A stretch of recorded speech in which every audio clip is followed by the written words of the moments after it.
Bom, hoje a gente iria começar a trabalhar sobre o subcapítulo do Antiédipo relativo à filiação e aliança.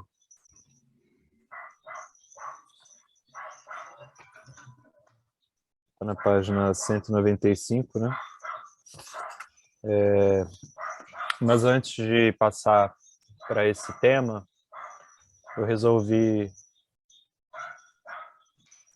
fazer um mergulho num livro que eu estou lendo agora, ainda não terminei.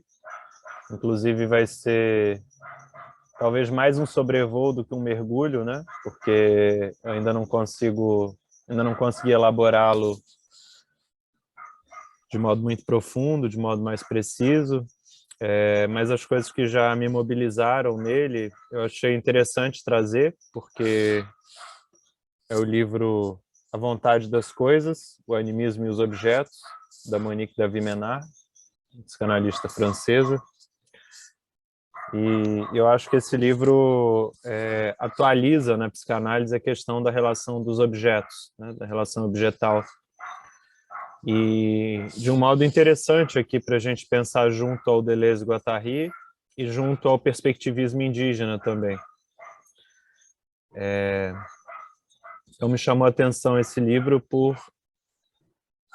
essa reconsideração da questão do objeto, por essa criação de conceitos da autora, que desenvolve alguns conceitos para falar desse objeto que parecia estar evidente, né, mas que se revela, como ela diz, opaco, local e contingente. São alguns conceitos aí que ela vai criar para se referir à nossa relação com os objetos.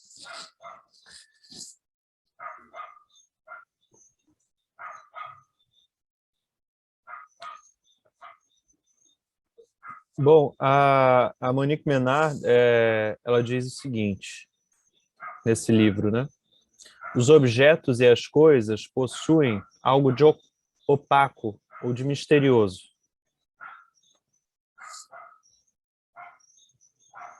O que parecia para nós passível, né, de explicação, de uma redução, de um entendimento, de um conhecimento, né? Em verdade é opaco e misterioso, profundo, ou melhor ainda, talvez sem fundo. Então é dessa maneira que ela retoma a investigação do tema das relações de objeto, argumentando que uma certa utopia da transparência nas relações sociais nos impede de compreender como que, quando nós exteriorizamos nossos desejos em objetos, em alguma medida nós somos alienados por esses objetos.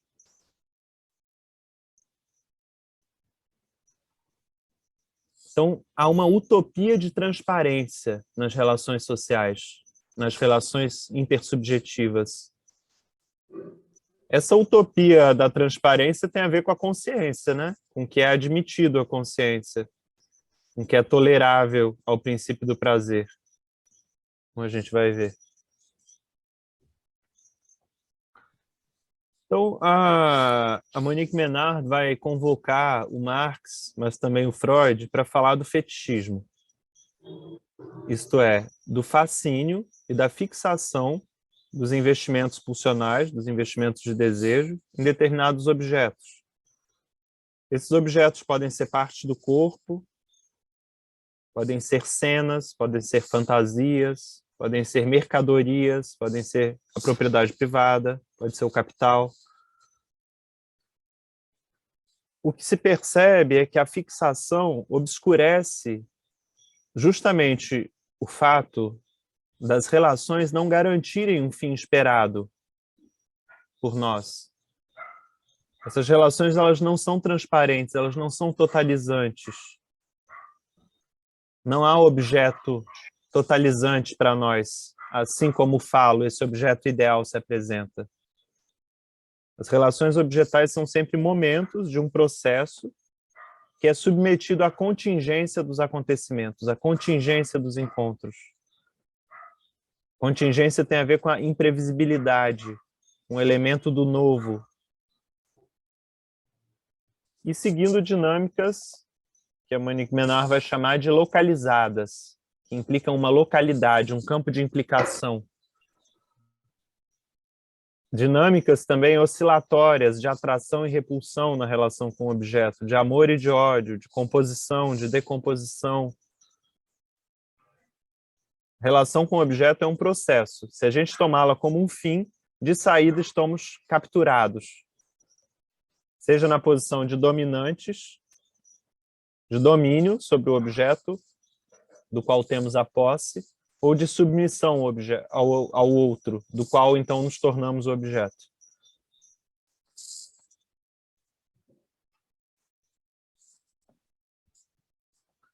A autora cria o conceito, então, da opacidade para descrever essa equivocação presente no objeto. Essa profundidade, ou esse sem fundo do objeto. A opacidade implica uma espécie de vontade por trás do objeto, que parecia inanimado. Falando num vocabulário spinozista, a gente poderia perguntar qual é a potência ou o grau de vitalidade de um corpo.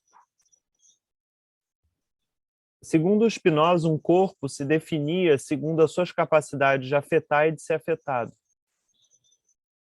Com isso eu digo o seguinte, o espírito ou a vontade de objeto, a vontade de um objeto, portanto, implica os efeitos corporais e incorporais que ele provoca sobre outros corpos. Essa é a vontade do objeto. Os efeitos, a vontade dele tem a ver com os múltiplos efeitos que ele pode produzir em outros. Então, o Deleuze dá o célebre exemplo do carrapato, né? Que só teria 3 afetos, só seria capaz de 3 afetos. Perceber um corpo quente, que se movimenta embaixo de onde ele está, deixar-se cair e se fixar nesse corpo quente e sugá-lo.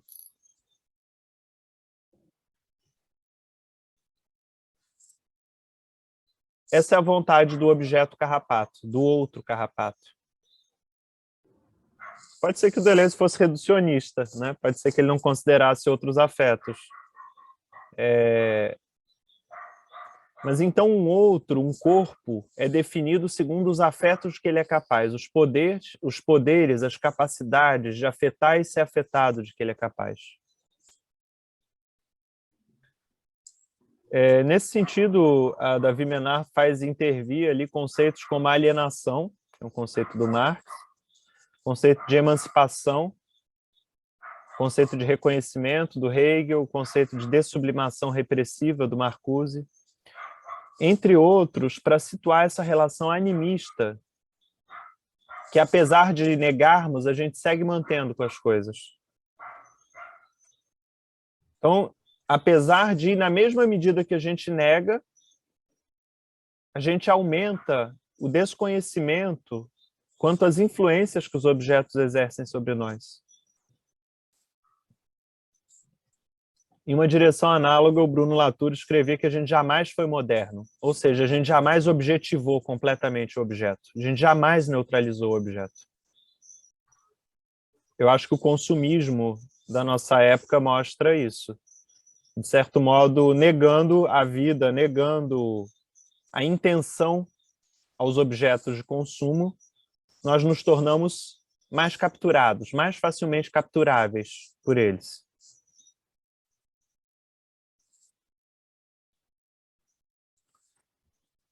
Resumindo, a gente poderia dizer que a modernidade, ao tentar racionalizar a vida, objetivar o objeto por meio da ciência e buscar um saber universal, negando as relações animistas entre os pontos de vista, apenas tornou essas relações mais desconhecidas e mais equívocas. Seja na captura da droga, da mercadoria, no fetiche, ou no canibalismo dos diversos viventes, na privatização e posse das terras. E, no entanto, o Deleuze dizia assim, não existe ponto de vista sobre as coisas. As coisas é que são pontos de vista. Ele estava dizendo o seguinte, não existe um ponto de vista universal, humano, científico, perfeito, final sobre as coisas. Elas mesmo são pontos de vista. Baudelaire se questionava, toutes ces choses pensent par moi ou je pense par elles? Todas essas coisas pensam por mim ou eu penso por elas? E ele concluía, elle pense, dit-je, mais musicalement, pittoresquement. Então ele concluía dizendo, elas pensam por mim, antes que eu pense por elas. Mas elas pensam de modo pitoresco, de modo musical. Elas pensam de outras formas.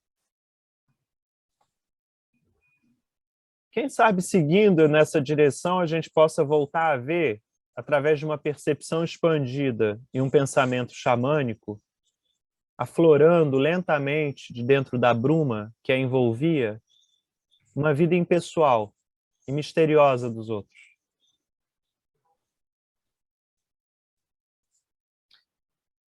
Vou começar falando agora sobre a forma que o outro tomou, esse conceito de outro tomou na psicanálise. Mas, enfim, antes eu queria ouvi-los um pouco, questões, né, dúvidas, contribuições. Bom, antes de entrar nesse ponto do objeto na psicanálise, eu gostaria de reforçar os 3 conceitos principais que a Monique Ménard atribui à nossa relação com os objetos. Opacidade, localidade e contingência. Opacidade dá conta dessa relação ambivalente, oscilatória, imprevista com o objeto. A localidade dá conta de um contexto que implica não só a nossa relação com o objeto, mas outros objetos, outras pessoas, um ecossistema. A localidade diz, por exemplo, que as lutas são locais, são da ordem do micropolítico, são da ordem do contágio, da propagação. O conceito de local também, de localidade, também implica um contexto da relação analítica.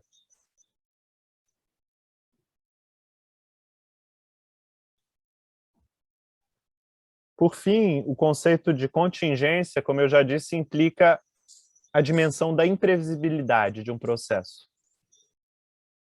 Coisas imprevisíveis podem intervir, objetos, práticas, acontecimentos, encontros, que podem mudar tudo. Seja num processo analítico, seja numa revolução, numa transformação, numa convulsão social. Então, de certo modo, com esse conceito de localidade, a Monique Ménard visa a diminuir a distância entre a parte e o todo. Ou rachar essa dualidade, essa divisão entre a parte e o todo. É a localidade que implica a parte com outras partes. Ainda que seja difícil falar em todo, né? Digamos assim, porque aí a gente já entra num conceito universal, por exemplo, de revolução, de salvação, né? De céu, né? Enfim. Mas, de certo modo, o conceito de localidade, ao menos, diminui a distância entre a parte e o todo. Ele liga partes. E a contingência também dá essa dimensão da abertura, né? Ainda que as partes estejam ligadas a sempre outras partes, a sempre outros conectores, há sempre outro objeto aparecendo, intervindo, atravessando a rua.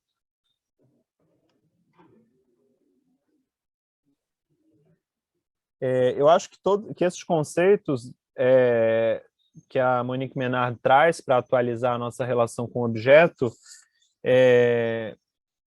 valorizam muito também aquilo que o Deleuze e Guattari trouxeram como os fatores atuais num processo analítico. Porque se o Deleuze e o Guattari falam contra Édipo, é em nome dos fatores atuais, é em nome das condições políticas, sociais, ecológicas de um meio. Então, quando a gente coloca um processo analítico em termos não tanto do passado, da lamúria e do fantasma, mas em termos de conexão, de experimentação, de afinidade potencial com os objetos, é como se a gente saísse de um inconsciente edipiano ou de uma análise edipiana para uma análise maquínica e para um inconsciente maquínico. O que está em jogo, digamos, é o geográfico, é o amnésico, é o devir, não mais o histórico, não mais a memória, não mais a identidade. Percebem, então, que o objeto começa a ofertar, então, uma face não mais de alienação, mas de emancipação, mas de transformação, de individuação?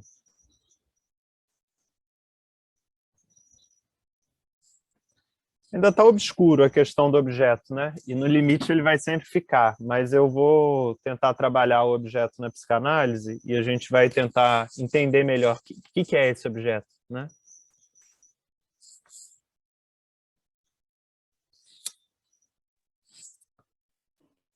Eu não conheço a obra da Monique Ménard, mas eu conheço a obra do Bruno Latour e do Philippe Descolat.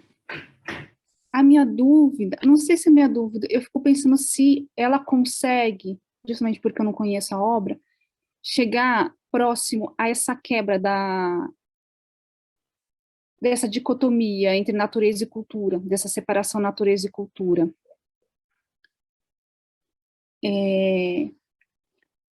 Atrelando esses três pontos que você trouxe, né? Opacidade, localidade e contingência. No sentido de que, para o Felipe Descolat ou para o Bruno Latour, o que traria como ponto de distanciamento seria justamente o binômio natureza e cultura, que foi muitas vezes atrelado à perspectiva ocidental, o que muitas vezes não estaria em algumas populações indígenas. Eu tenho essa dúvida porque eu realmente não conheço a obra da autora. Eu achei excelente a pergunta. Eu acho que eu também estou me havendo com ela, com essa mesma questão, mas eu ainda não sei te responder, porque eu não terminei, né, o livro. Mas eu estou investigando isso também. Às vezes me parece que não, sabe? Que ela não conseguiu sair do binômio natureza e cultura. Mas às vezes me parece que são análises muito interessantes, assim, e que fosse guardada uma espécie de reserva de imprevisibilidade no objeto que ela mesma não consegue concluir sobre isso. É a impressão que eu tenho, assim, que, enfim, tem algum momento que ela fala, mas de fato, objetos inanimados não possuem alma, né? E aí ela vai tentar explicar qual seria a vida do objeto se ele não possui alma, se ele não possui cultura, se ele não possui espírito. Então, me parece que ela ainda não consegue atingir esses animismos que a gente estuda na antropologia. Eu acho que é essa a conclusão mais, talvez, ainda imatura que eu tenho, né? Por isso que eu chamei até o encontro de hoje de animismos, né? Animismos... Deixa eu ver aqui. Animismos na pós-modernidade, porque, de fato, eu não acredito que exista só um animismo, né? Só um modo de conceber o animismo, de pensar e viver o animismo. Então, a análise dela, por exemplo, é mais centrada nos objetos que a gente considera inanimados. Por exemplo, nos objetos técnicos, nos objetos sociais, na relação analítica. Ela não se detém, por exemplo, na relação com os animais, na relação com as plantas. Mas é uma escolha metodológica dela também. Acho que isso a gente tem que levar em conta. Mas eu acho que esse livro assim está muito próximo do Antiédipo, sabe? Eu acho que a Monique Menard faz, a Monique Davi Menard faz um livro, Deleuze e a Psicanálise, em que basicamente ela faz uma defesa da psicanálise frente ao Deleuze, né? Mas me parece que os livros seguintes dela, e principalmente esse, é cada vez mais Deleuze e Guattariano. Então, digamos assim, que ela criticou, mas foi contaminada por aquilo também, né? Então, eu acho que ela está avançando assim no pensamento. Eu acho que dentro da psicanálise, esse livro, o livro do Caes, A Polifonia do Sonho, também nos ajuda a avançar. O livro do Christopher Bolas, chamado A Sombra do Objeto, também nos faz avançar nesse domínio. Então, eu acho que assim a psicanálise está se munindo de uma epistemologia xamânica, animista. Só que ainda prevalece uma epistemologia imaginária e simbólica, né? Sobre essa epistemologia xamânica, que eu diria que estaria mais próxima do registro do real.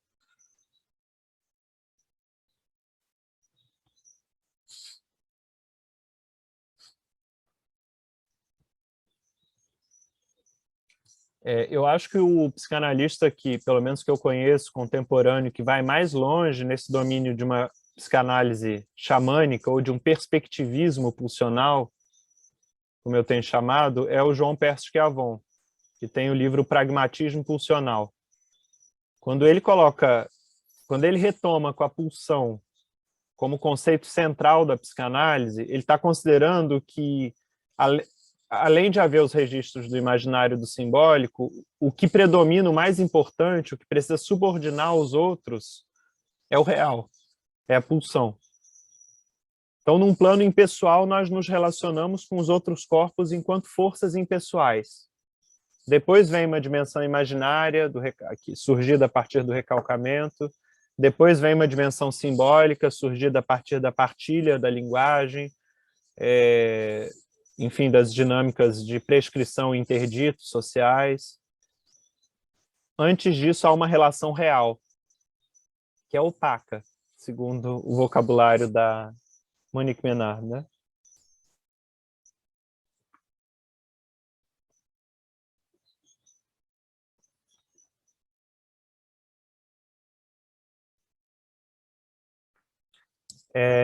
Eu acho que também não é ocioso dizer que essa pesquisa dela se encontra e se articula com o perspectivismo trabalhado pelo Viveiro de Castro. Eu não sei o quanto ela se alia ou não ainda, porque ela ainda não citou, mas eu sei que ela o cita, ela o lê também. E de fato, o perspectivismo indígena tem um conceito para pensar e viver a relação com o outro que me parece ser muito potente, que é o conceito de afinidade potencial, né?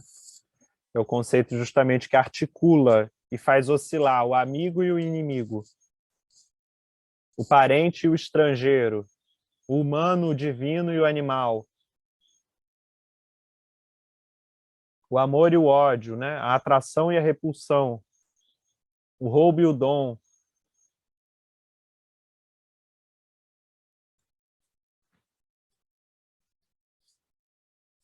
Mas eu não vou me deter hoje no perspectivismo, porque eu já trabalhei isso em outros momentos. É como se eu estou tentando agora aprofundar numa outra direção, né? Trazendo, chegando mais à vizinhança da psicanálise, né? E da clínica. Bom, vou avançar então. Bom, de modo assim bem introdutório para vocês, eu quero pensar a forma do outro na psicanálise. Como que o outro foi pensado na psicanálise, enfim, como eu disse, um esboço, né? Primeiro, a gente deve pensar que o outro, ou essa forma que adquire o outro na psicanálise chamada objeto, não é o objeto externo. Não é esse objeto, por exemplo, da ciência. Não é a coisa.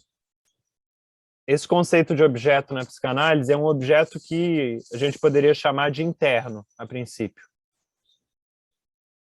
ou uma representação da coisa, uma ideia da coisa. Pela via do princípio do prazer, como vocês sabem, nós tendemos a introjetar tudo que é prazeroso, tudo que é bom, e projetar para fora tudo que é mal, tudo que é estrangeiro, tudo que é estranho. É por isso que o objeto de desejo, o objeto pulsional no Freud, adquire o status de unheimlich, de estranho, inquietante, também foi traduzido. Unheimlich tem a ver com algo que está entre o familiar e o estrangeiro.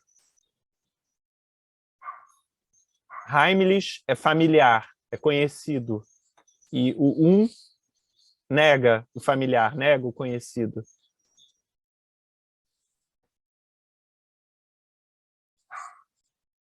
Pelo princípio do prazer, nós almejamos um objeto imaginário chamado falo, que nos completaria, que nos totalizaria. Essa é a busca do ego, que perdeu a totalidade com a mãe, que foi tirado, cuspido do útero materno e passou a viver, experimentar uma espécie de desamparo, de dependência, de total dependência com essa mãe. Digamos que o eu é construído a partir do buraco da ausência materna. E esse eu é construído por mecanismos de defesa, por tentativas de recuperar aquela totalidade. Por isso que é construída essa busca alucinatória por um objeto que completaria o eu, que completaria o eu ideal faltante.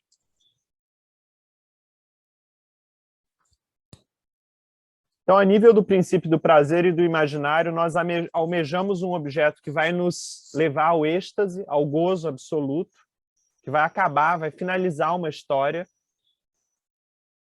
que vai ser suficiente, que vai bastar a nós. Só que, num plano da realidade, a gente não encontra.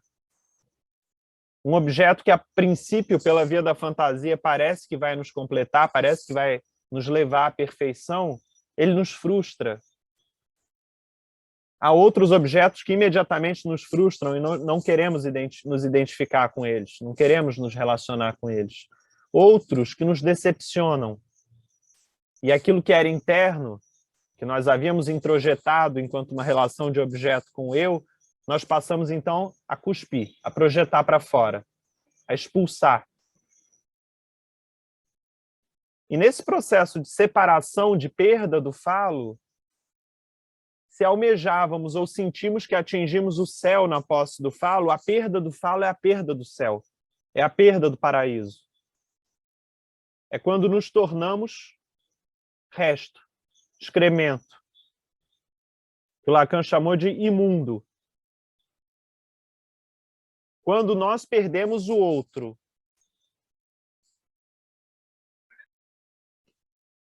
o qual nós nos iludíamos sentindo que era o nosso falo, a nossa completude, nós nos tornamos então o objeto. Nós nos tornamos então o resto, abandonado por esse outro. Imundo é que foi expulso do mundo. Porque se o outro era tudo, se o outro que constituía para nós o mundo, ao perdermos o outro, perdemos o mundo. Então nós nos tornamos o objeto, o resto, o excremento, atirado fora. E é, pois, a relação imaginária que temos com o objeto de desejo. Ora buscamos um falo para nos completar, ora somos o resto desse falo que se retira da relação. Somos o que sobrou e não resta para nada, quando já não faz mais sentido a existência. Quando sentimos via imaginário que já não faz mais sentido. Esse é o objeto imaginário na psicanálise, né? Um objeto interno e imaginário, um objeto suposto transcendente, né? No sentido que, ao possuí-lo, nós iríamos transcender a falta, nós iríamos completarmos-nos. Só que é uma ilusão. E é a ilusão que mobiliza toda uma experiência traumática, né? Toda experiência traumática. Por outro lado, pela via da realidade ou do simbólico na psicanálise, o objeto passa a ser constituído por noções comuns pela via da linguagem. Passa a incidir sobre o objeto consensos sociais, consensos institucionais, consensos religiosos, prescrições, interditos. Se uma criança, pela via do imaginário, um dia viu o fogo e achou que era um espírito, e pela via do imaginário, de modo onipotente, quis possuir o espírito e se queimou, agora, pela via da realidade, das noções comuns, ela entende que o fogo é interdito a ela.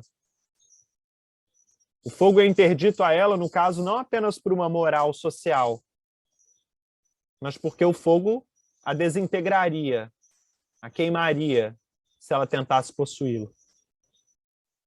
Então, o princípio da realidade toca algo do real e toca algo da moral, do cultural. O princípio da realidade, de uma parte, toca o real e de uma parte toca os consensos culturais, morais, históricos, enfim.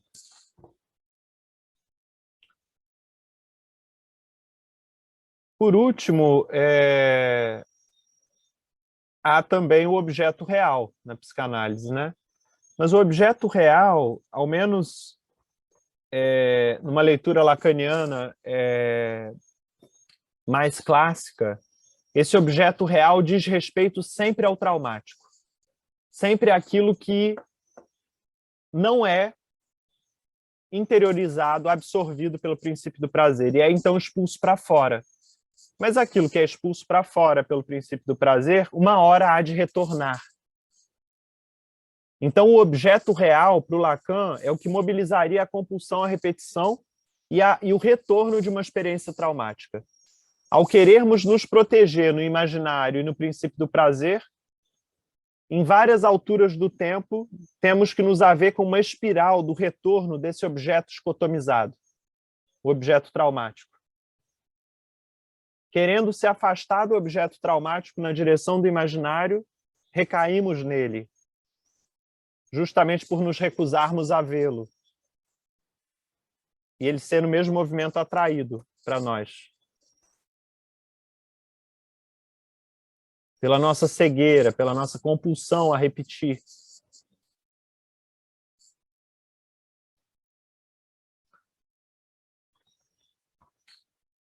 Enfim, um primeiro esboço assim, que eu consigo trazer desse objeto na psicanálise. Ele é um objeto imaginário, um objeto simbólico e um objeto real. O objeto real eu ainda vou aprofundar um pouco mais adiante, mas no Lacan, com o Lacan é até aqui que eu consigo ir. Qual que é a forma do outro na ciência? A forma do outro na ciência é a coisa. É a coisa que a ciência busca objetivar, objetificar. A palavra melhor é objetivar. A ciência busca reduzir um corpo às suas partes, às suas funções constituintes. Definir e descrever esse corpo não sem matá-lo. O Lawrence já dizia, conhecer é matar um corpo, reduzi-lo aos seus elementos, às suas partes é matá-lo. Vejam, por exemplo, a anatomia, né? O conhecimento da anatomia precisou de corpos mortos, de cadáveres.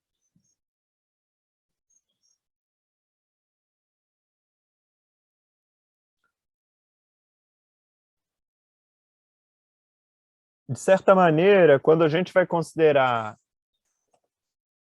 o perspectivismo indígena, a gente poderia dizer que a psicanálise fez do objeto, fez do vivente ou do ponto de vista um mero objeto interno. Quando a gente não chega até o real, o objeto real. E, por outro lado, a ciência fez do objeto uma coisa que poderia ser conhecida pela via de instrumentos, pela via de operações, de fórmulas.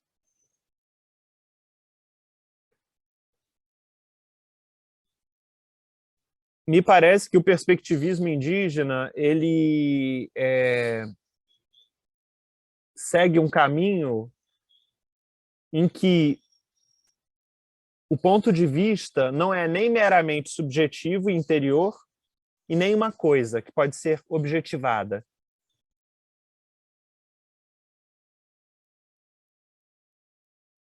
O perspectivismo indígena não busca um domínio sobre a natureza, um domínio sobre as outras multiplicidades,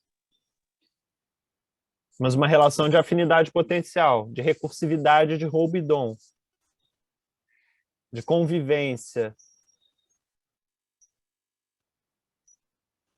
Ô, João, quando se fala do objeto interno e do objeto externo, né, no caso da psicanálise, da ciência, você está falando de uma prática que, né, vigente, vamos dizer assim, no pensamento científico positivista, né?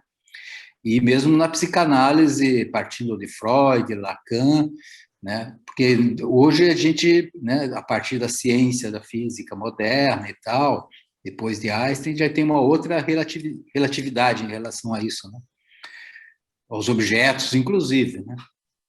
E assim, e mesmo na psicanálise, como você falou, nos trabalhos, alguns trabalhos, né, que vem avançando aí, né, para essa visão do objeto de um campo do real, né, que me parece que pode surgir por aí nessa pesquisa mesmo, né, encontrar mais elementos para isso, mas só para quando se fala assim dessa visão, é a visão clássica, né, da psicanálise e da ciência, né, é isso? Por isso que no campo da psicanálise, por exemplo, eu tento trazer aquelas psicanálises que eu penso que foram mais adiante, né? Nessa questão, os psicanalistas que eu conheço. Quanto à ciência, digamos assim, que eu não vou conseguir avançar, né, nesse domínio, aí eu deixo a outros, a vocês aí para, enfim, estudarem nesses campos essa questão da relação com o objeto.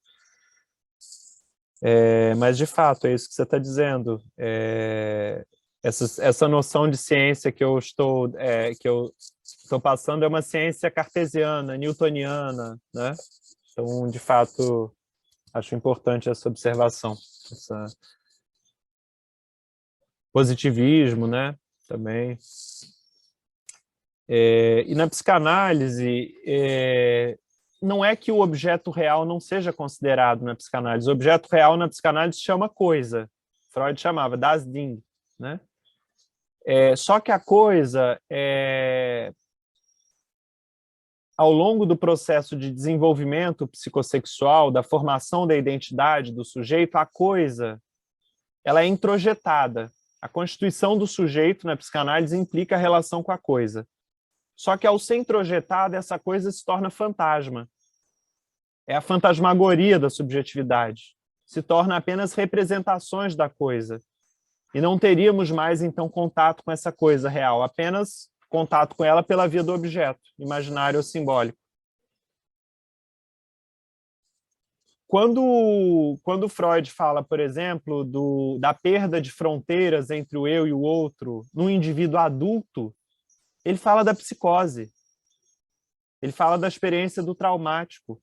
Então, na psicanálise, nessa via freudiana, por exemplo, nessa direção que eu estou apontando, a única via de se acessar o real de novo seria pela via do traumático, ou da psicose.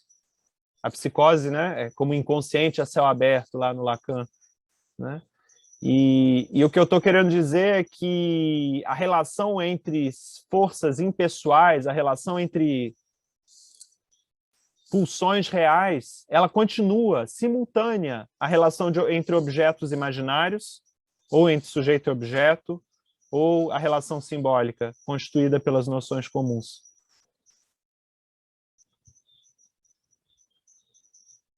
Vivemos como se tivéssemos sido arrancados da imanência pelo fantasma. Mas é como se. O real continua aí. E rompendo, não apenas na forma do traumático, mas também dos bons encontros, da alegria. O real é a intensidade, é a variação intensiva, nesse sentido.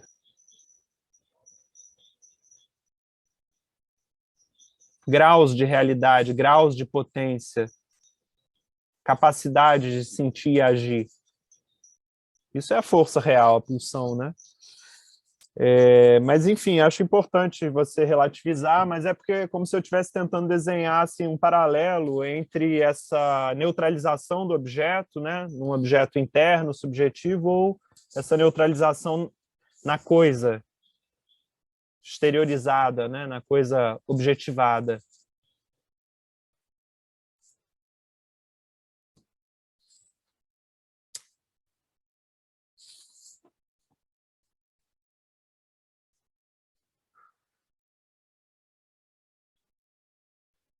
A forma do outro, no perspectivismo ameríndio, não é nem o objeto e nem a coisa. A forma do outro é a pessoa. Para isso, Viveiros Castro cria o conceito de alteridade perspectiva. Não mais uma alteridade privativa, como do antropocentrismo, que privava o outro de alma, de mente, de racionalidade, de discurso, mas uma alteridade perspectiva. Todos podem ser potencialmente pessoas.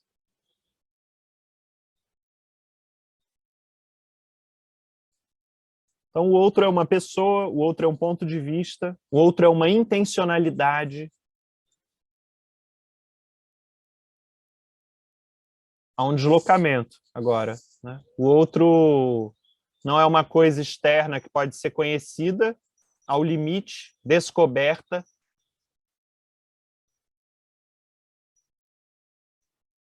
Estirada sobre uma mesa de dissecação e devassada em todos os seus recônditos. O outro não é mais um fantasma, uma representação derivada da representação dos pais, mas o outro é uma pessoa. Que outro? O outro animal, o outro vegetal, o raio, o rio, a montanha. O Ailton Krenak fala naquele Ideias para Adiar o Fim do Mundo que eles vivem numa aldeia ao pé de uma montanha. E essa montanha ela tem personalidade. Tem dias em que ela está de bom humor. E ela amanhece limpa, iluminada pelos raios do sol, contente. Então eles podem dançar e cantar e festejar o dia todo. Só que quando ela amanhece de mau humor, coberta de neblina, friorenta, exalando uma umidade hostil, aí eles falam, hoje não é dia de festa, né? Hoje é dia de um maior cuidado, de buscar a forma de se esquentar no fogo, de estar próximos de outras maneiras, mais silenciosos. Por outro lado, ele diz também que o Rio Doce, Vatu, é o avô deles, né? É parente deles.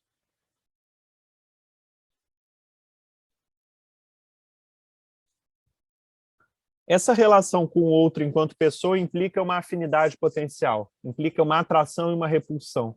Implica que toda relação passa, ou pode passar, da amizade à inimizade, da hospitalidade à hostilidade, do amor ao ódio, e vice-versa. Como se altera a tonalidade, a atmosfera de uma relação? Por meio de fluxos, muitas vezes invisíveis, imperceptíveis, que não param de circular entre nós e as outras pessoas. Uma certa lógica desses fluxos e da vivência ativa desses fluxos, o Viveiros Castro chamou a recursividade do roubo e do dom.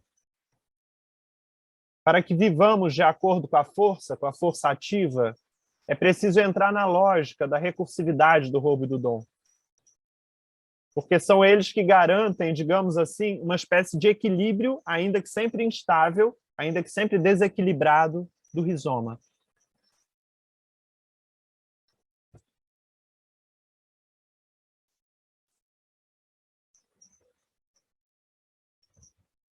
É nesse sentido que aquilo que se refere hoje, uma antropóloga se refere hoje chamando de a intrusão de Gaia, denuncia justamente um desequilíbrio no rizoma provocado por um canibalismo excessivo do homem branco, por um excesso de roubo. Ele não soube entrar na lógica da recursividade do roubo e do dom, que o caçador já conhecia, que o guerreiro antropofágico já conhecia.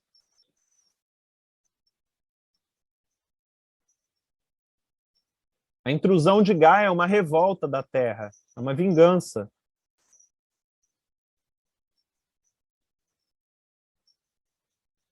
De novo, qual é a vontade do objeto? Os efeitos que ele pode provocar nos outros objetos.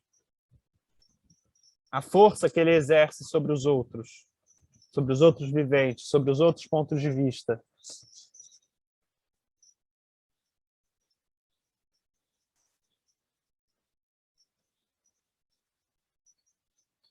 A pessoalidade da Terra está nos eflúvios que ela emite ou que ela recolhe, que ela emite em excesso, ou quando ela se torna estéril e não emite. Deleuze e Guattari diziam, a seca é um fluxo. Existem fluxos de seca.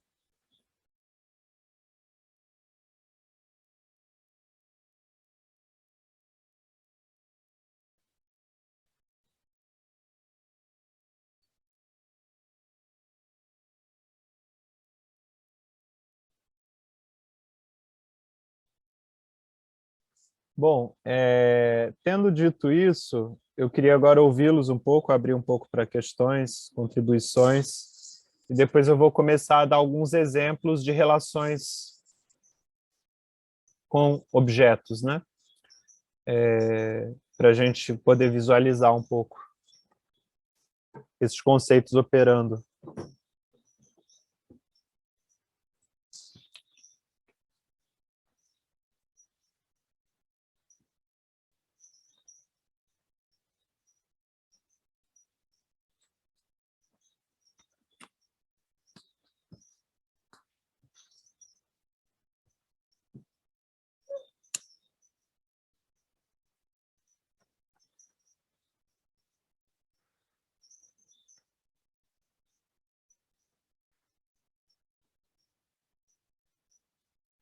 Bom, eu vou começar desenvolvendo um exemplo que eu já dei, né?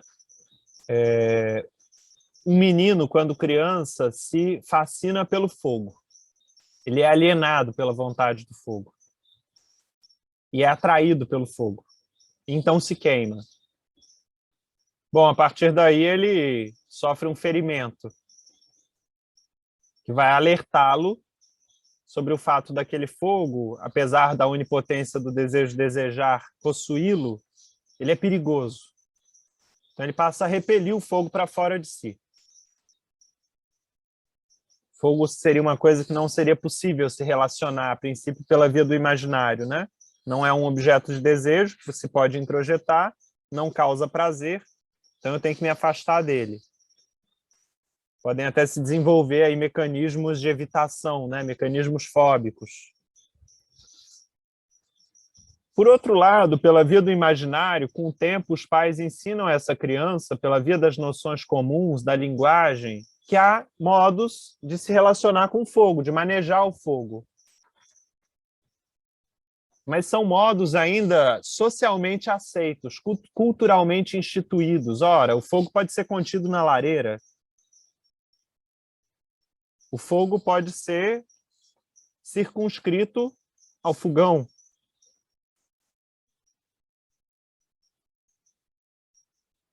Então, a gente está passando de um domínio do imaginário para o simbólico, domínio do princípio do prazer para o princípio da realidade. E, no entanto, essa criança cresce e continua obsedada pelo fogo. E desenvolve uma relação íntima e espiritual com o fogo, a ponto de desenvolver com ele uma economia das distâncias. E ele se torna, então, um malabarista com fogo. Vocês percebem que há uma passagem de uma relação imaginária para uma relação simbólica, para uma relação real? Para uma relação que implica, ao mesmo tempo, dois corpos e dois pensamentos. O pensamento implicado aí na margem de indeterminação da relação entre esses dois corpos, na negociação, no esforço que cada um faz sobre o outro.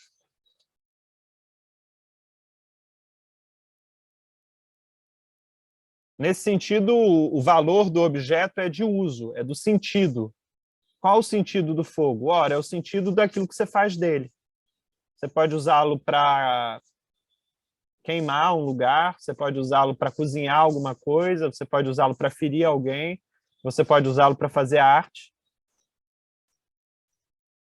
Me parece que tem algo xamânico no malabarismo com fogo, porque é uma relação de intimidade com uma pessoa não humana, ou humana, se a gente considerar o humanismo interminável, né?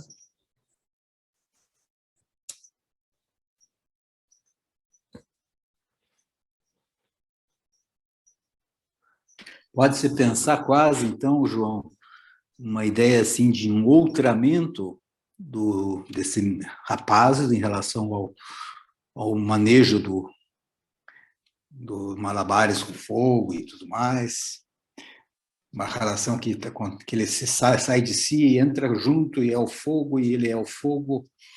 Quase uma relação da criança com o objeto, quando ela não se vê. Quando ela não se vê apartada do objeto. Ela e o objeto são uma única e mesma coisa. Pode ser isso? Eu acho que a gente tem que tomar cuidado com a ontologia sacrificial e a ideia dessa confusão entre sujeito e objeto.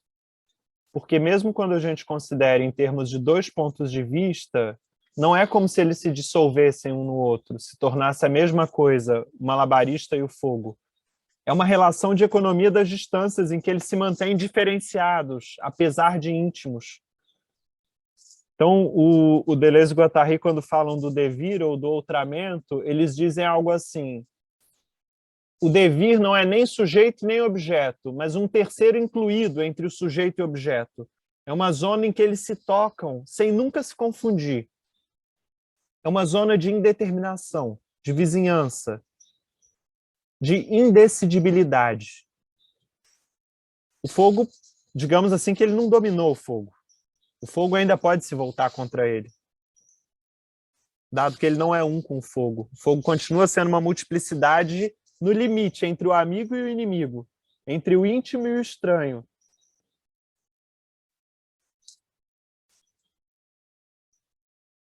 Mas, digamos assim, que numa linguagem mística, desse modo que foi tratado, assim, que foi descrito e concebida essa experiência como uma unidade, né? Como se nós nos tornássemos, então, um com o fogo, ou com o éter, ou com... Tem a imagem belíssima do Empédocles, do Hölderlin, né? Que se joga nas lavas do Etna, se volta, se reintegra ao rio de lava, ao um. Mas eu acho que essa perspectiva, assim, a gente pode torná-la mais clínica ainda, compreendendo a relação com esse outro como um combate, como uma afinidade potencial, não como uma coincidência, não como uma fusão total.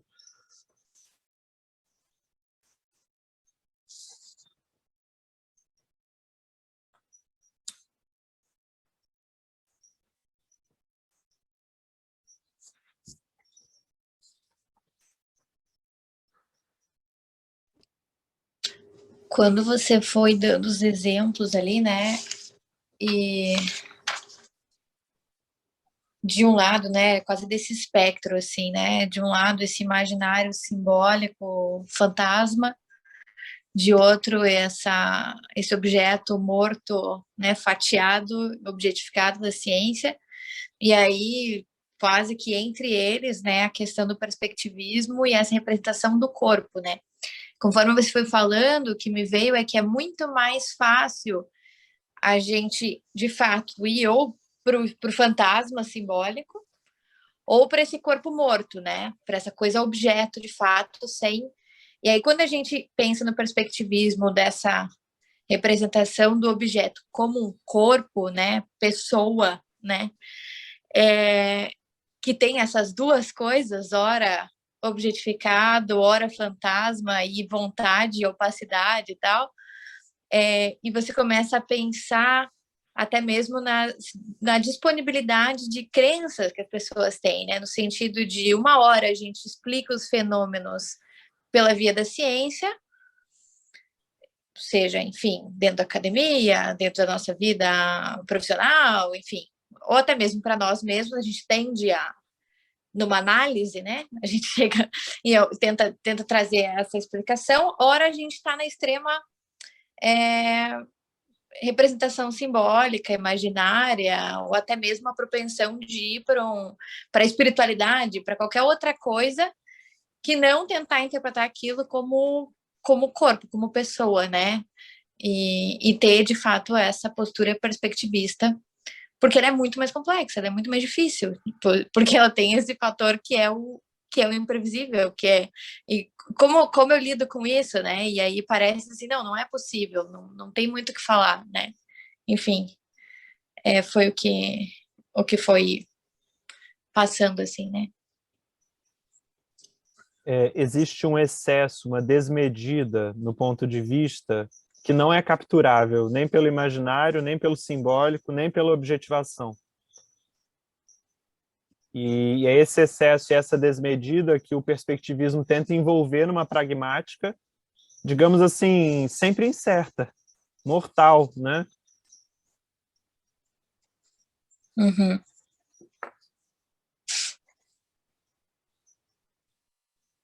Eu acho muito significativa de toda essa ontologia a possibilidade dos pontos de vista se alternarem, se transformarem um no outro, de certa forma, ao mudarem de perspectiva, né?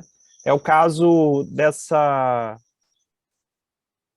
ideia que eu acho que é arquetípica do caçador e da caça, e da possibilidade do caçador se tornar a caça, e a caça devir o caçador.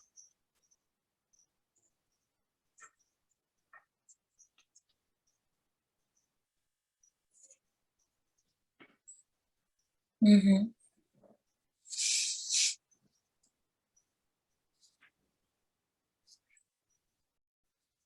Mas, enfim, são simplificações, né? Porque a gente tem que, de algum modo, esboçar um caminho. Então, é uma simplificação do objeto da ciência, é uma simplificação do objeto da psicanálise, mas eu estou querendo, de certa maneira, só discerni-lo desse outro pessoa, do perspectivismo, né? E junto a esse outro pessoa do perspectivismo, reforçá-lo ou articulá-lo a esses conceitos da psicanálise e da Vimenar, né? Eu não sei se ela vai tão longe quanto o perspectivismo, e ir tão longe também é um ponto de vista que eu tenho sobre isso, né? Que o perspectivismo vai longe, mas eu acho que, ao menos, os conceitos dela servem como uma aliança que nos ajuda a aproximar o perspectivismo e a psicanálise, assim como os conceitos do Persky-Avon também servem, né? Principalmente o conceito de pulsão, de campo de força, né? Força ativa. Enfim, eu queria continuar um pouco em alguns outros exemplos. dessas relações de afinidade potencial, né? Dessas relações de opacidade, localidade e contingência. Se vocês também quiserem trazer alguns, fiquem à vontade.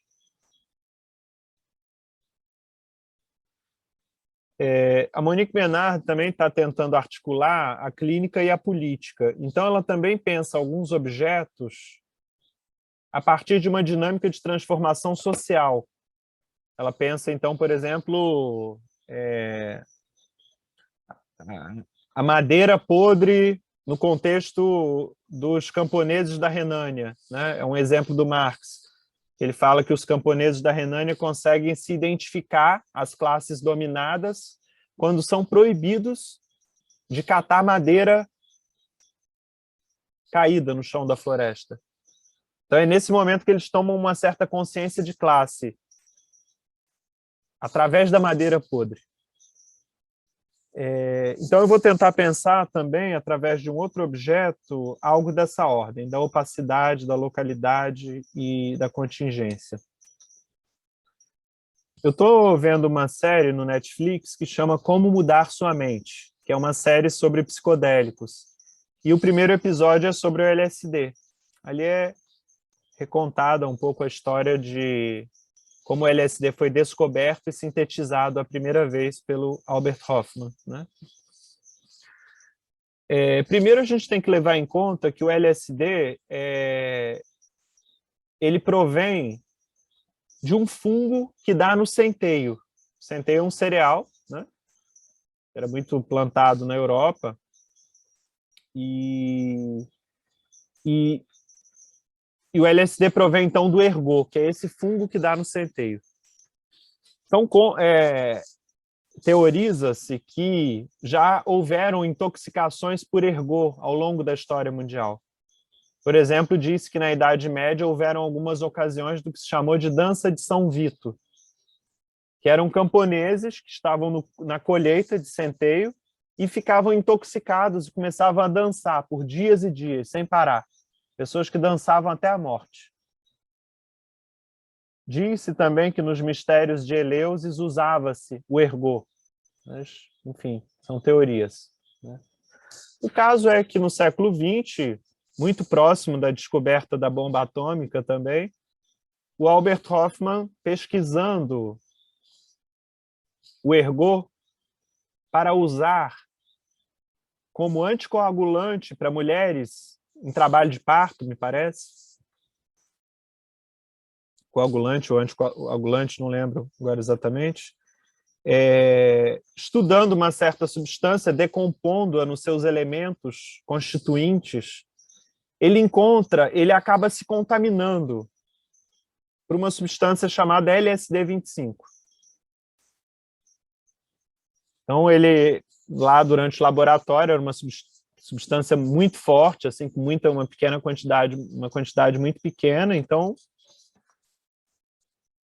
por alguma contingência, né, do tipo, esbarrei aqui, tropecei em algum lugar, deixei cair o vidro, a luva estava furada, enfim, contingências para criar um acontecimento. Ele se contamina, então começa a sentir várias alterações da percepção e num outro dia, então, ele decide experimentar em si mesmo uma dose maior. E assim ele comprova o poder de uma droga muito potente, né, que não existe nenhuma droga tão potente quanto o LSD, porque microgramas dele alteram a percepção de um modo que nenhuma outra é capaz, nenhuma outra substância é capaz. Então, a empresa suíça em que ele trabalhava, Sandoz, enfim, quer, obviamente, capitalizar aquilo. E começam a oferecer para vários psiquiatras e psicólogos ao redor do mundo para fazerem pesquisas com LSD. Então, começam, nessa época, uma série de pesquisas, fim dos anos 40, anos 50, de pesquisas muito, muito promissoras do LSD, por exemplo, contra depressão, alcoolismo, outras dependências químicas. experiências para criatividade, né? O LSD é dado para quase 50 pesquisadores que estavam com obstáculos, dificuldades nas suas pesquisas. E em todas elas há resolução do problema, né? Cientistas criam patentes, empresas são abertas, descobertas, fórmulas químicas, enfim. Há uma grande criatividade, de inventividade ligada ali a essas experiências. Inclusive disse que a questão da internet, dos computadores primeiro e da internet, estaria ligado ao LSD também. O Vale do Silício é um contexto de localidade, é um campo de implicação. É uma produção de subjetividade que estava se dando ali. E, no entanto, o LSD é também a CIA, né, o governo dos Estados Unidos, os estados, vendo o poder daquela droga, começam a usá-la, tentar usá-la como arma contra os inimigos, porque percebem que ao dar para soldados em exercício de combate, ali em simulação de combate, os soldados ficavam risonhos, despreparados, desatentos, soltavam as armas, não queriam mais saber de guerra. Então eles consideraram usar o LSD como uma arma, como algo a ser dado para o inimigo não guerrear, para o inimigo perder a vontade de combate. E também fizeram experimentos com LSD como soro da verdade. Dar LSD, torturar o inimigo, dar LSD para que ele revelasse segredos de guerra.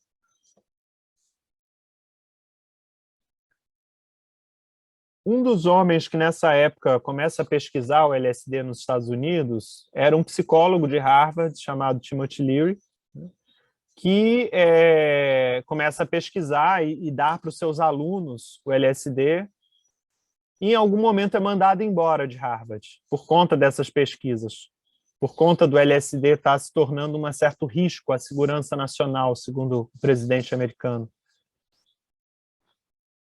Então ele é expulso de Harvard e então se torna uma espécie de guru da contracultura, passa a dar para as pessoas em outros contextos, terapêuticos, festivos, experimentais, e junto com outras pessoas, né, na costa oeste, principalmente, na Califórnia, começa a distribuir o LSD para os jovens. E aí a gente tem toda uma produção de subjetividade do movimento hippie, enfim, ligado a beatnik primeiro, né, depois hippie. Beatnik é mais antigo, né, tá mais ligado aí a benzedrina, os inalantes, enfim. Mas assim, tudo isso para situar para vocês como que o LSD, enquanto um objeto,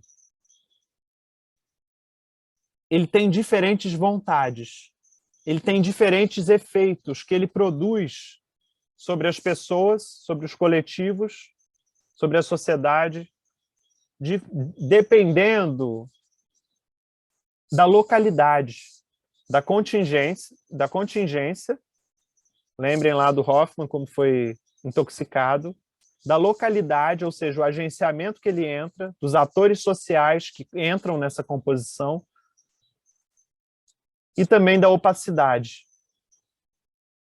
A opacidade diz da potência do LSD. Ele pode ser usado, digamos assim, para uma liberação psíquica, para uma liberação espiritual, para uma revolução micropolítica, mas também como arma de guerra, como soro da verdade, com potencial terapêutico na psiquiatria, como forma de contemplar e se ligar, digamos, a outros fluxos não humanos. Sob a opacidade, gente, que é a máscara do objeto, a opacidade é a máscara. Como eu costumo dizer, não há nada mais falso do que aquela frase: os olhos são as janelas da alma.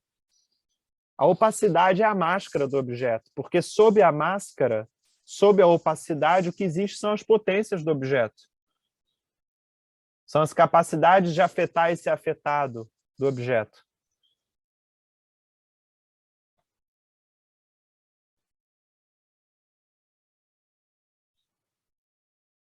É a potência também oscilatória do objeto entre amigo e inimigo, entre amor e ódio, entre veneno e alimento.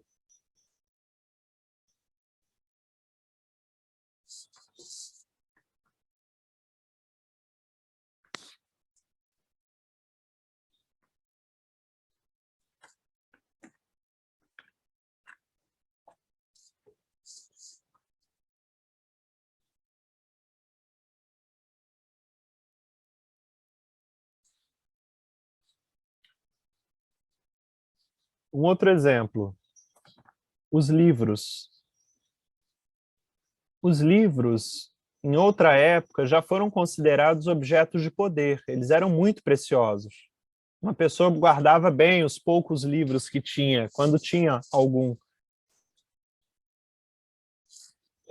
Às vezes, alguns livros, por exemplo, como os livros do Castanheda, eu sinto quase como objetos de poder, quase como aliados também.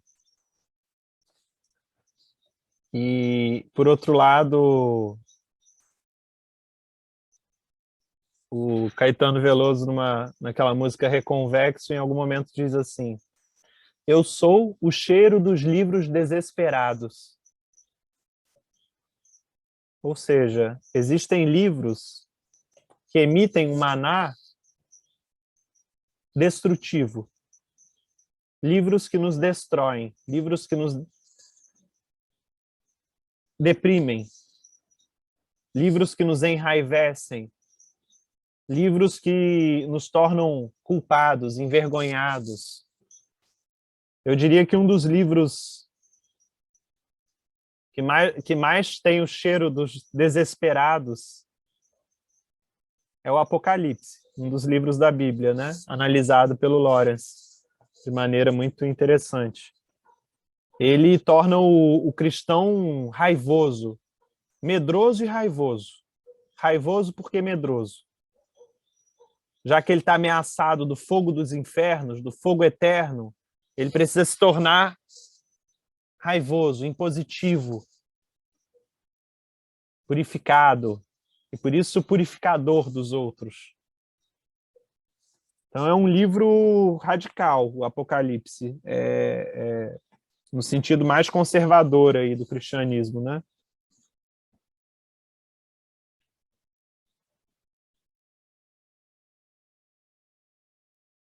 Não só do cristianismo, mas também dos evangélicos, né, principalmente.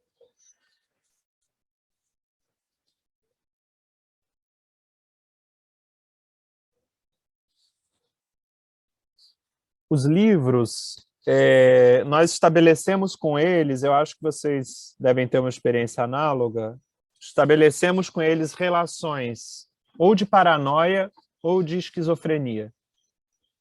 As relações de paranoia se dão quando, por exemplo, a gente compra muitos livros e nunca está satisfeito, ainda que a gente não consiga ler os que a gente já tem. É a biblioteca, implicando para nós um chamado à totalidade. É a biblioteca, é a estante. Não tem lugar mais paranoico da minha casa que a minha estante de livros. Ela me chama, ela me cobra.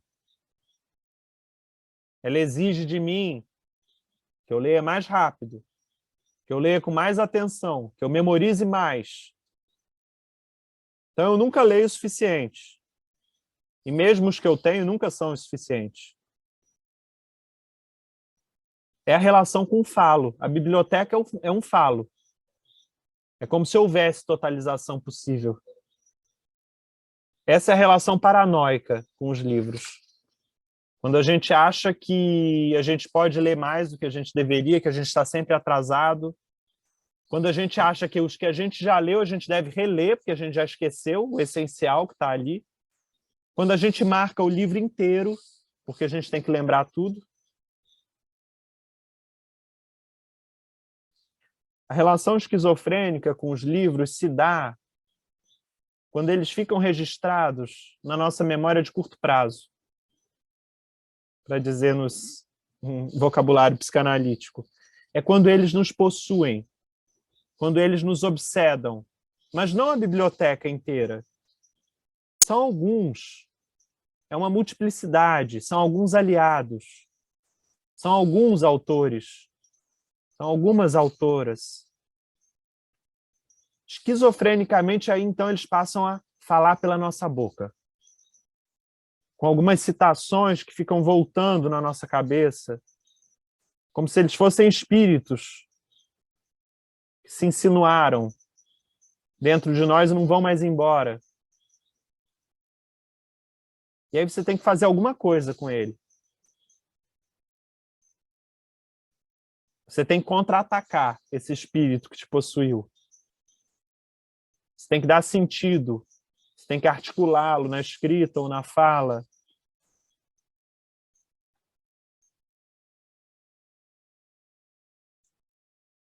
De certa forma, na mesma medida que eu tento aqui construir sobre o antiédipo uma espécie de fundamento, né, de estrada pela qual a gente seguiria, eu não paro de ser assolado por esses outros autores e autoras, por essas vozes que me capturam, né?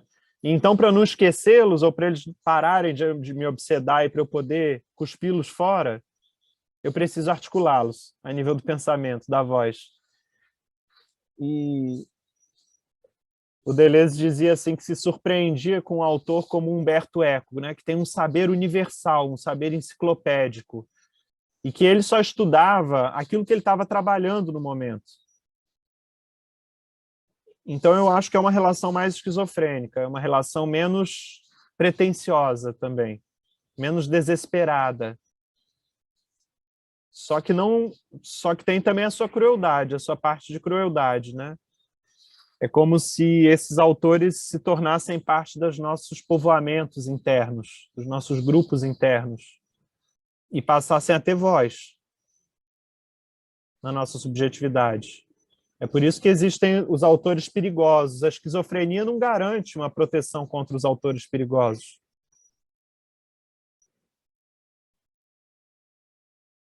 As ideias inadequadas para a nossa singularidade.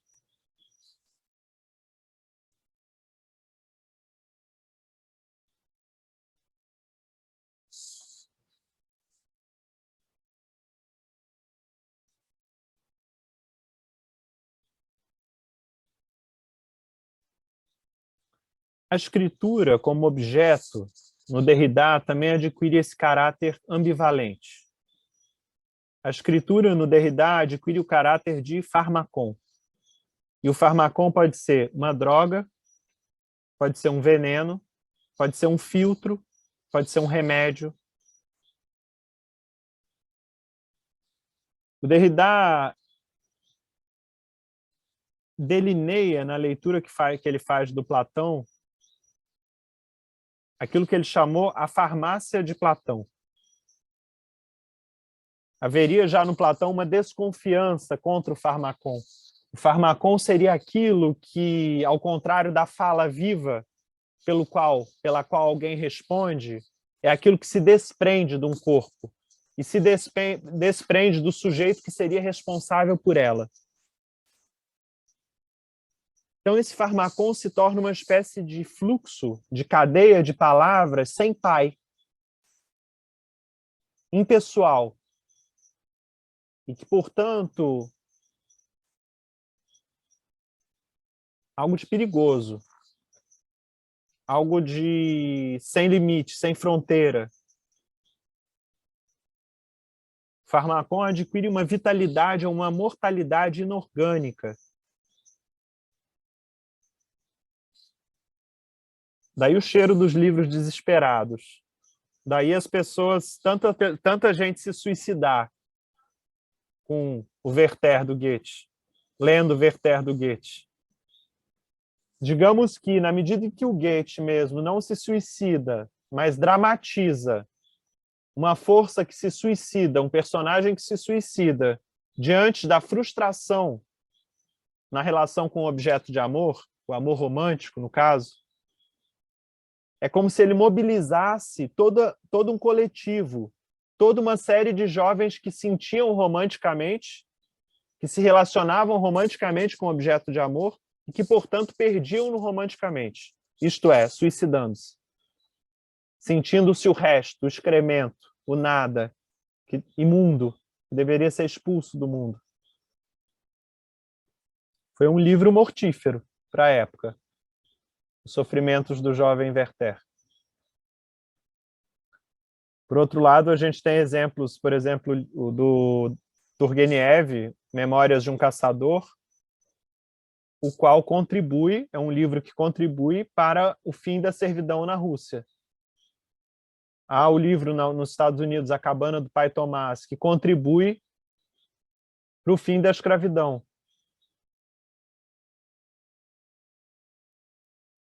Nesse sentido que o livro, enquanto farmacon, enquanto escritura despregada do órgão, da boca, da voz que a enuncia, ela passa enquanto veneno ou alimento através das gerações, por esse suporte, o livro. É uma força inorgânica a escritura.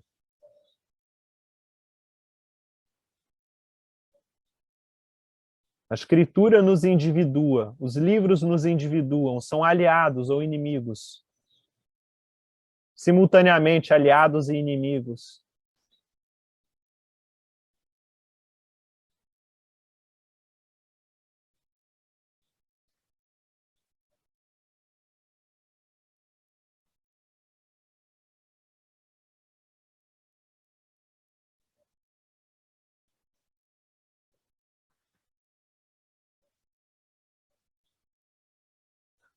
Para a música é a mesma coisa, né?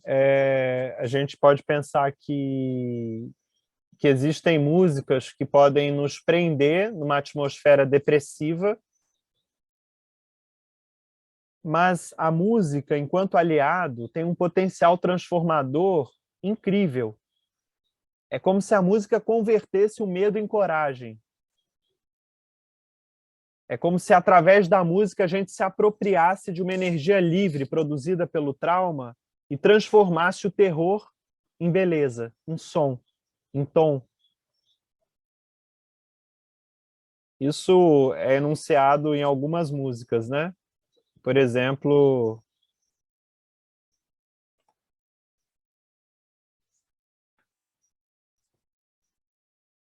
o Ednardo, que diz assim: por que cantar parece com não morrer? É igual a não se esquecer que a vida é que tem razão.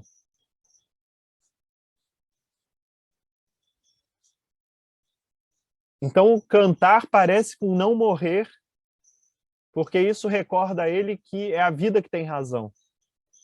Então, o ato do canto, uma ação, uma atividade, converte a passividade, o padecimento do traumático em arte, em estética, em estilo.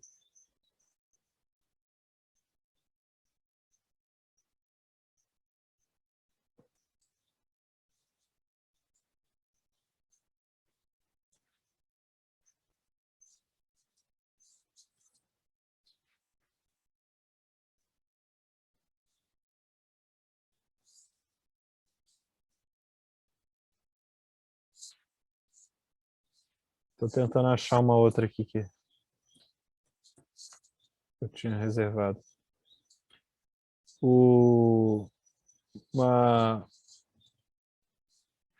Uma letra do Caetano e do Gil, que diz assim: a tristeza é senhora, desde que o samba é assim. A lágrima clara sobre a pele escura, à noite, a chuva que cai lá fora. Solidão apavora. Tudo demorando em ser tão ruim. Mas alguma coisa acontece. No quando agora em mim, cantando, eu mando a tristeza embora.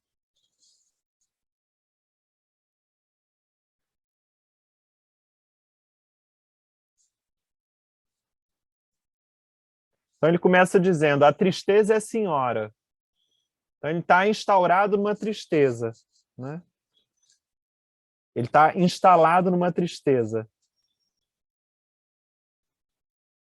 E ele diz: desde que o samba é assim. É como se o samba nascesse dessa tristeza, nascesse dessa melancolia. A lágrima clara sobre a pele escura. Talvez haja algo relacionado aqui à questão do racismo, da dor do racismo. A questão da escravidão, né? Por que ele fala da lágrima da pele escura,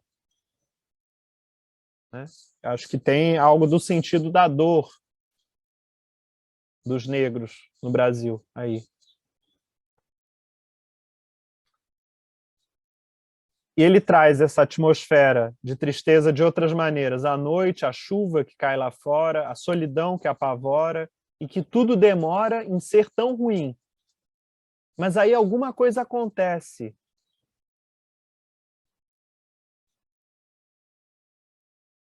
No quando, agora em mim, cantando, eu mando a tristeza embora. Então a música é um aliado. Nesse sentido, a gente poderia dizer que é uma pessoa, do ponto de vista do perspectivismo, com a qual nós podemos nos relacionar, nós podemos criar uma relação de intimidade, na qual ela é uma espécie de operador de transformação afetiva em nós. Ela transforma a tristeza em coragem, em alegria, em canto.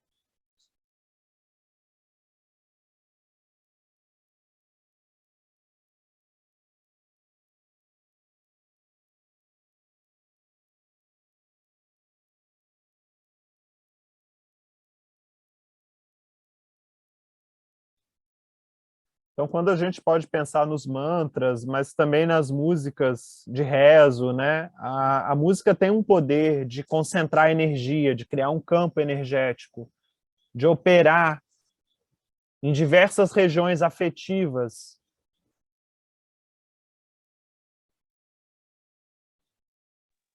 Que nesse ponto... Tem uma vitalidade inorgânica, né? Que passa através da música. Desculpa. Mas esse ponto até do ponto de vista físico mesmo, né? Vibracional, de onda, de som, tem, enfim, de reverberar em água, em tudo assim, né? Então...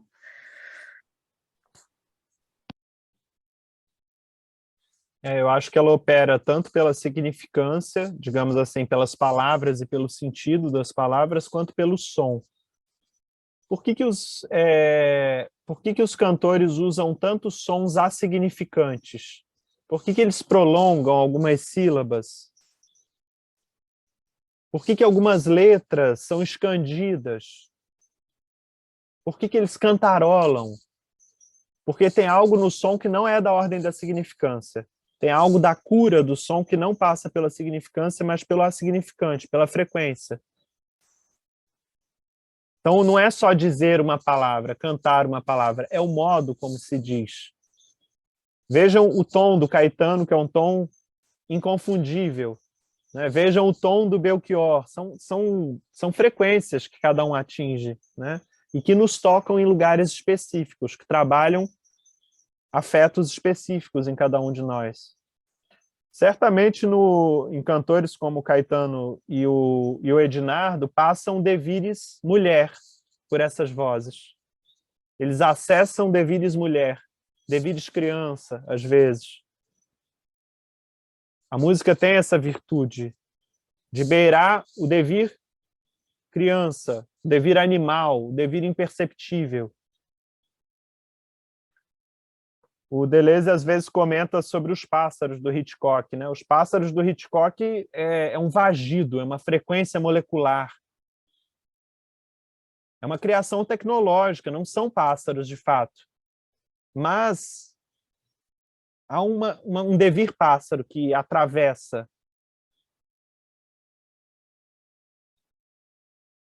E que é aterrorizante. Um afeto apavorante.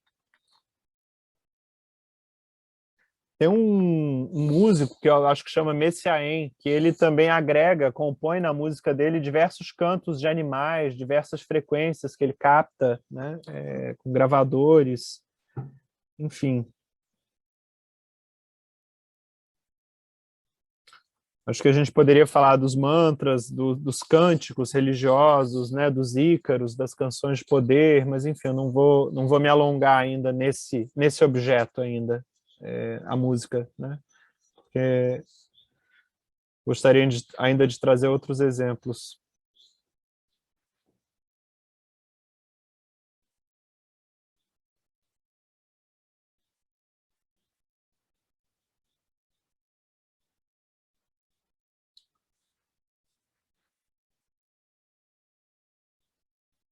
Bom, e o objeto fetiche? Esse objeto estudado pela psicanálise a partir da estrutura perversa. Segundo Lacan, o objeto fetiche ele é construído no momento em que a criança percebe que a mãe falta o pênis. No momento em que a criança percebe que há uma diferença sexual. E como que para denegar esse conhecimento de que a mãe falta o pênis, a criança se dirigiria e investiria num objeto fetiche, que seria substituto do pênis da mãe. Essa é a leitura lacaniana do fetiche. O fetiche seria uma denegação do reconhecimento da diferença sexual. O perverso não é que ele não saiba que existe a diferença sexual, ele sabe, mas ainda assim ele transgride. Não é que ele não saiba que existe a lei, ele sabe, mas ainda assim ele faz. Eu diria que eu tentaria metaforizar mais essa dinâmica aí do pênis, que o Lacan diz, e diria assim, que a criança cria o fetiche não no momento em que ela percebe que a mãe falta o pênis propriamente, mas que ela percebe que a mãe não é o falo para ela, que a mãe não poderá totalizá-la, que mesmo tendo uma mãe, ou não tendo mãe, ela sofre de um desamparo irremediável. Então, o que eu acho que a criança escotomiza na mãe, expulsa na mãe, é o reconhecimento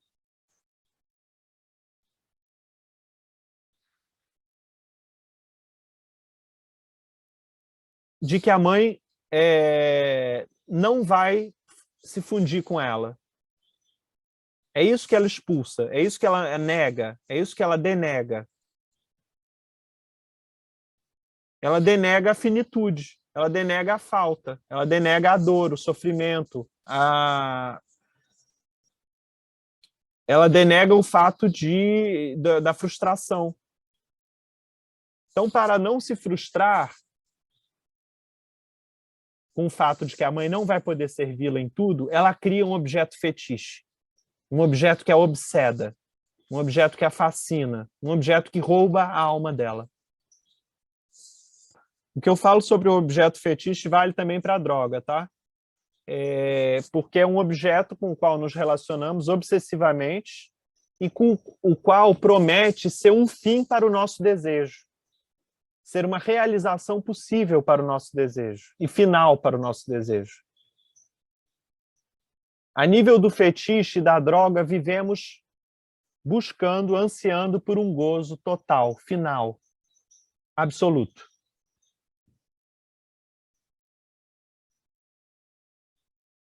Só que, obviamente, o fetiche nos conduz não para um gozo final, não para a posse do falo, mas para armadilhas.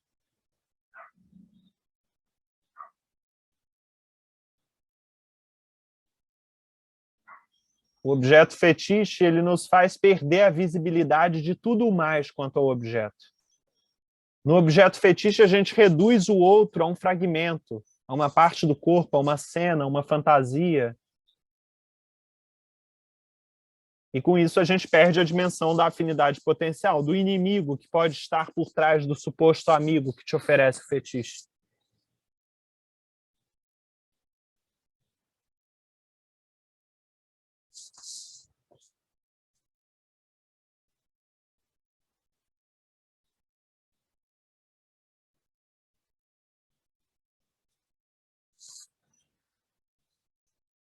Eu poderia entrar também aqui na dinâmica da relação amorosa, do amado ou da amada, né? Dessa relação de objeto, desse outro.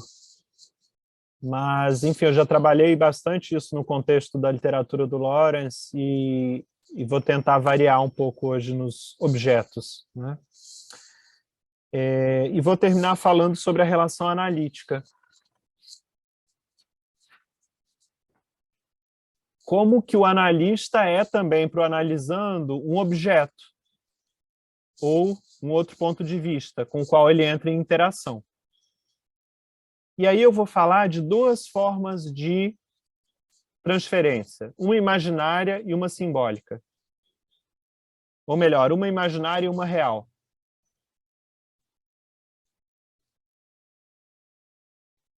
A transferência imaginária passa pelo fato de que o analisando busca o analista num lugar de suposto saber. O analisando busca o analista como se o analista detivesse o saber e a fórmula do desejo dele.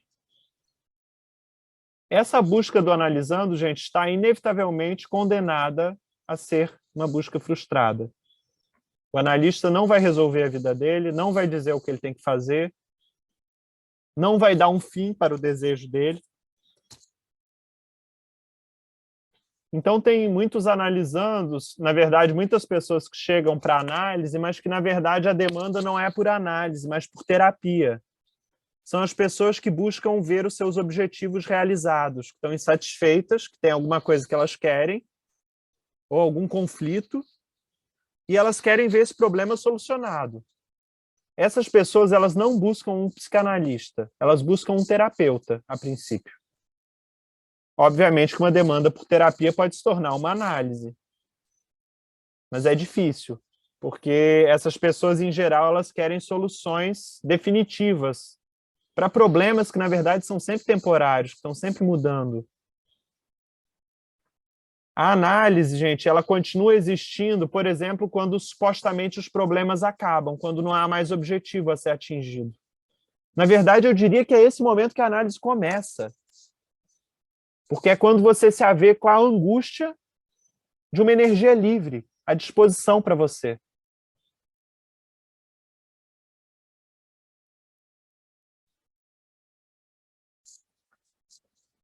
Então, a nível da transferência imaginária, buscamos no analista um falo, uma totalidade, uma solução,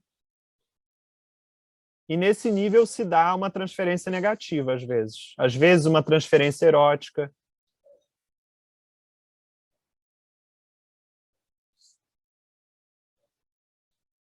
Por outro lado, o analista, quando não responde às nossas expectativas, quando ele não assume ser um falo para nós, quando ele não nos completa, quando ele não responde à nossa demanda por uma fórmula, ele pode se tornar para nós o objeto de desprazer.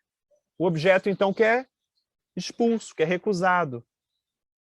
Então, tem pessoas que interrompem a análise e não dizem o que aconteceu, não trabalham isso na transferência com o analista, simplesmente somem. Outras que inventam uma desculpa, outras que dizem que resolveram um problema e que não tem mais nada para trabalhar. Então, essas pessoas, algumas vezes, chegaram num lugar em que o analista foi para elas não um objeto de prazer, um objeto que as totalizaria, mas implicou um nível de desprazer, então elas o expulsam do seu eu, da sua relação de objeto.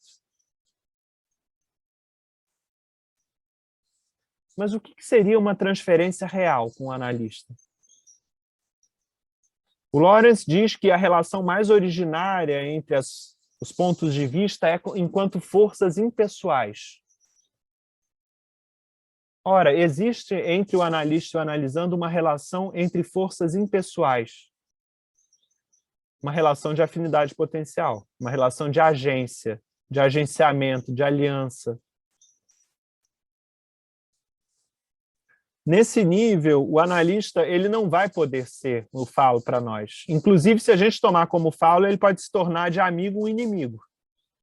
Alguém que frustra, alguém impotente, alguém que não serve para nada. Mas enquanto uma outra força pré-individual, impessoal, quais características que seriam necessárias? Condições de uma escuta analítica. Eu diria que, antes de tudo, uma firmeza para constituir com o analisando uma aliança. Daí que o Lacan diz, toda resistência é do analista ao trabalho. Por quê? Porque o analisando chega coberto de resistência. Ele vai projetar um monte de coisa no analista. Só que se o analista não tiver a firmeza de sustentar a transferência negativa, de sustentar as projeções, não existe processo.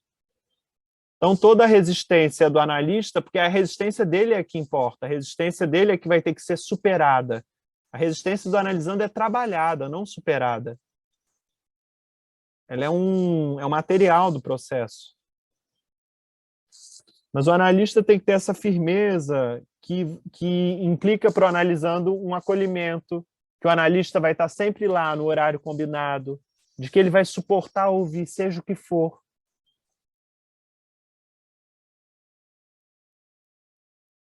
De que ele vai ser uma espécie de contenção, vai fazer uma espécie de holding para o desamparo do analisando. Independente do nível de desespero, de agonia do analisando, ele vai ter coragem e vai sustentar a sua escuta. Eu acho, inclusive, que contra essa ideia da neutralidade do analista, o analista como morto do baralho no Lacan, me parece que quanto mais potente o analista, mais ele convoca a potência do analisando. Eu acho que, nesse sentido, entra numa espécie de relação de afinidade potencial que o outro nos força a ser melhores. A potência do outro nos força a ser melhores. Obviamente, desde que a gente não caia na relação imaginária da competição, do complexo de inferioridade e superioridade. Não é que a gente deve ser como o analista, que a gente deve ter as virtudes do analista, mas que a potência do analista convoque a nossa potência, a nossa singularidade. Ser melhor naquilo que nós fazemos, naquilo que nos traz satisfação.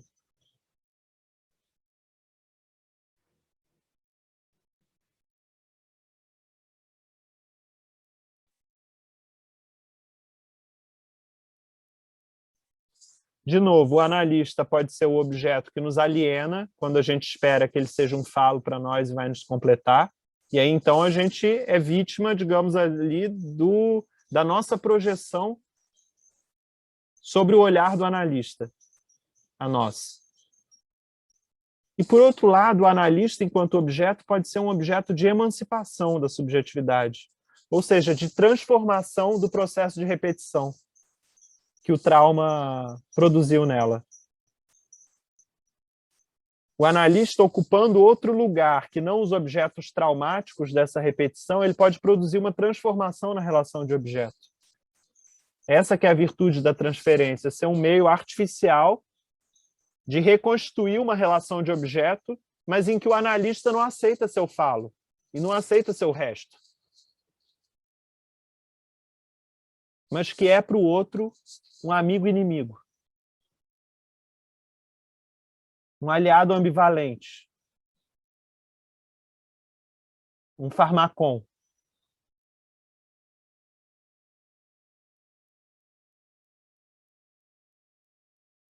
Tem um momento que o Derrida fala sobre o Sócrates. O discurso do Sócrates é como o ferrão da vespa. Ele anestesia. Ele embriaga, mas também estimula. Tudo depende do ponto de vista, de onde atingiu, do grau de veneno. Tudo depende do grau, da circunstância, da localidade. O veneno, em outras condições, em outra dose, é um filtro.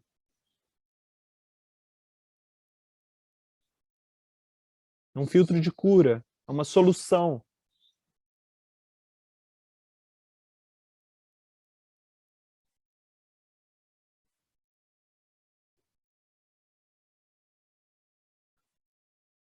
Enfim, eu vou terminando o que eu queria trazer hoje.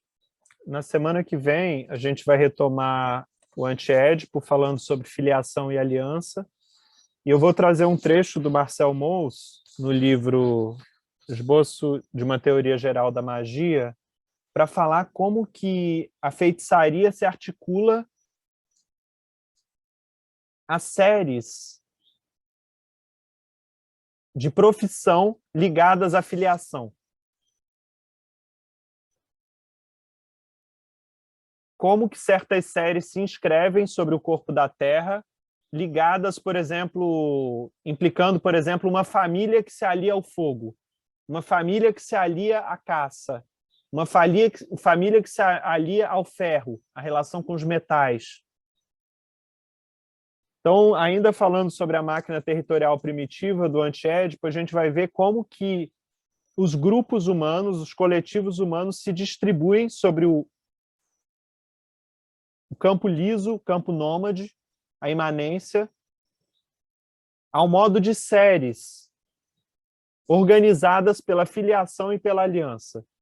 Daí a gente vai ver o privilégio de certas profissões na relação com a feitiçaria. Os médicos, os coveiros, as herveiras, os ferreiros, os perfumistas, os boticários. Todas essas são profissões ligadas à feitiçaria, dada uma certa intimidade com certas pessoas não humanas, com certos fluxos não humanos.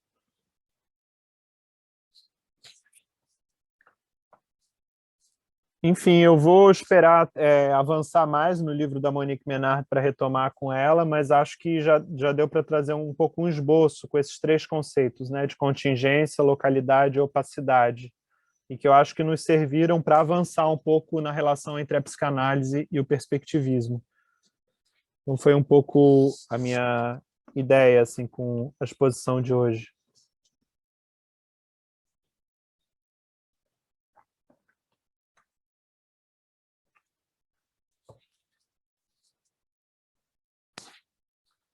Bom, queria ouvi-los, assim como que sou aí para vocês.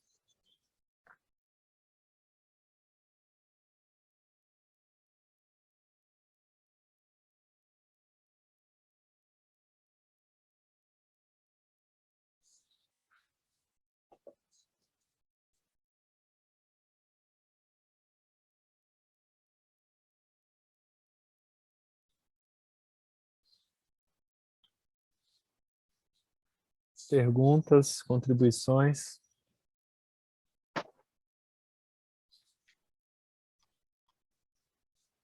Só não tem muito afim de falar. Não? O Paulo aí, quando quiser trazer as contribuições da física para a gente pensar essa dinâmica das relações anteriores aos termos, né, de como que a relação que constitui o sujeito, a questão das ondas, enfim. Se tiver algumas citações, algum livro aí para nos indicar, acho que é interessante também. Tá mudo, Paulo. Só para lembrar, então, também, se tiver interesse, eu vou estar participando na semana que vem, na segunda-feira também, só que de manhã, um horário que tem um grupo lá em Pernambuco, sobre também, né, conversando sobre Deleuze e tal, e daí acertamos de conversar um pouco. Eu vou passar, talvez eu passe aqui, então, para as pessoas que tiverem oportunidade e interesse. A gente vai estar conversando sobre imanência, eu e mais um outro rapaz do grupo lá, criando uma situação de tentar ver assim alguns caminhos para né, enfatizar e salientar a imanência nos processos, né? Se contrapondo ao corpo sem órgãos, que o Deleuze e o Guattari analisam lá né, em cima do Artaud, do Juízo de Deus lá, né? Fazer né, fazer um exercício do pensamento sobre isso e baseando-se em alguns autores, né, da ciência, da física, Erwin Laszlo, e mais também da psicanálise, com João Pesce Schiavon e tal, e outros autores. Daí eu posso dispor no grupo aqui, João. Uhum. E sempre que houver essa ponte, essa oportunidade de trazer algumas questões aí da ciência, da física moderna, né, que eu me dedico bastante, para contribuir, eu acho que tem um paralelismo muito grande, né, entre o xamanismo e a física quântica, na questão do tipo de relacionamento com, né, com o não material, através do material com o espiritual, vamos dizer assim, ou com as ondas, através da partícula, né? E através do xamanismo mesmo, essa aproximação com a física. Achei interessante. Uma leitura muito louca também. Engraçado, Paulo, porque eu comecei a ler perspectivismo depois de ver aquele experimento da fenda dupla, sabe? E aí eu, cara, que eu vou... E daí eu caí no perspectivismo, assim, sabe? Então começou com o exemplo da física e acabou no Vênus. O exemplo da fenda dupla é maravilhoso para isso, né? Mostra como, né? Como pode ser visto né? Outro olhar, outra forma de ver as coisas, né? Mas acho que a gente vai estar sempre contribuindo. Mas então eu vou colocar no grupo, então, João, para daí quem puder, na segunda-feira, dia 1º, quiser participar, vai ser de manhã, das 9 às 11, no horário deles lá. Legal, manda lá no grupo, então. E aí quem puder, quiser participar, entra lá.